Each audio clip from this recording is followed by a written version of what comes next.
2024 हार को भाजपा ने अभी से ही एक्सेप्ट कर लिया है। क्या 2024 में मोदी जी हार रहे हैं? मोदी की जगह 2024 में no Modi no Modi no Modi होगा। दरअसल दोस्तों, जैसे जैसे 2024 नजदीक आ रहा है वैसे वैसे कई तरीके के सर्वे हो रहे हैं।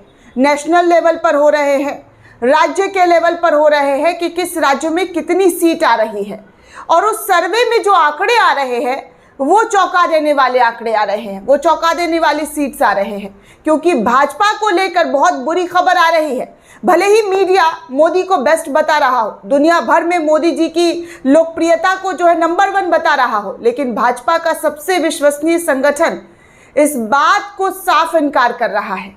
इस बात को कह रहा है कि अब फिर से आरएसएस के अखबार ने दोस्तों मोदी को लेकर बड़ी बात छाप दी है। इस अखबार की पूरी डिटेल आपको बताऊंगी, पूरी कहानी आपको बताऊंगी कि अखबार लिखता क्या है। अखबार लिख रहा है दोस्तों कि जो भी हो, हार को स्वीकार करना ही पड़ता है, इसे दूर करने का कोई प्रयास होना नहीं चाहिए। बहरहाल पूरे अभियान का बारीकी से विश्लेषण किया जाना चाहिए ताकि भविष्य में नुकसान से बचा जा सके। अखबार ये हेडलाइन बनाता है दोस्तों कि हार को बहरहाल जो है स्वीकार करना चाहिए हर हाल में। जनसंघ दिनों के सिद्धांतकार पंडित दीनदयाल उपाध्याय के इस कथन के साथ संघ के मुखपत्र कहे जाने वाले द ऑर्गेनाइजर ने कर्नाटक चुनाव परिणाम की समीक्षा करते हुए अपने संपादकीय कॉलम में छापा है, जिसकी चर्चा काफी जोरों शोरों से हो रही है। कर्नाटक के रिजल्ट्स आप सभी ने देखा, आरएसएस ने भी इसकी आकलन की, बीजेपी ने भी आकलन की। Karnataka results opportune time for introspection, यानी कि कर्नाटक परिणाम आत्मनिरीक्षण का अवसर है बीजेपी के लिए। इस टाइटल से छपे प्रफुल्ल केतकर के इस लेख में कुछ ऐसा है जिसमें 2024 में बीजेपी की सफलता को लेकर आशंका के तौर पर आरएसएस देख रहा है। लेकिन वास्तव ये है दोस्तों कि आरएसएस की आशंकाओं की गठरी है जिसके भरे चौराहे खुल जाने का खतरा मंडरा रहा है, क्योंकि आरएसएस जो गठरी का पिटारा खोल रहा है अपने अखबार में, जो संपादकीय कॉलम लिख रहा है, उस कॉलम में बीजेपी के प्रति जो है बहुत बड़ा खतरा मंडराता हुआ नजर आ रहा है 2024 में।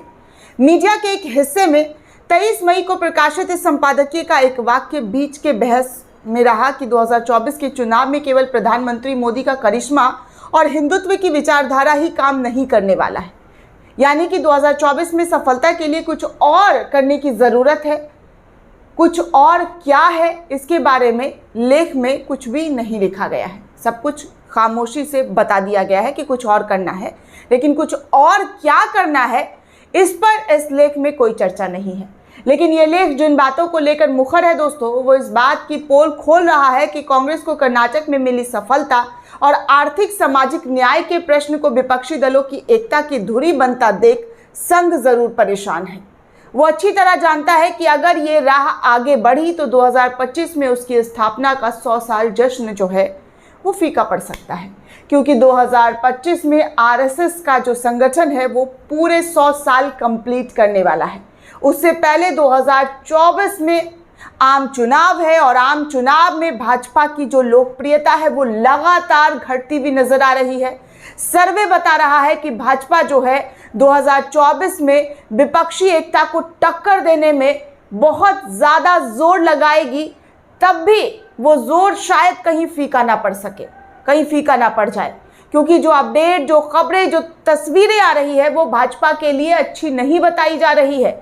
इसलिए भारतीय जनता पार्टी जो है चुनावी प्रचारों में अभी से ही व्यस्त हो गई है। 2024 में तमाम नेताओं को लगा दिया गया है, स्मृति ईरानी, अमित शाह, राजनाथ, जेपी नड्डा, मोदी जी, तमाम जो बड़े नेता है बीजेपी के, वो अभी से ही चुनावी प्रचार में व्यस्त दिखाई दे रहे हैं।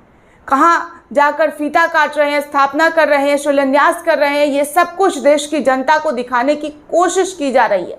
लेकिन देश की जनता इस पर, इन विश्वासों पर कितना भरोसा जता पाएगी, ये देखने वाली बात होगी।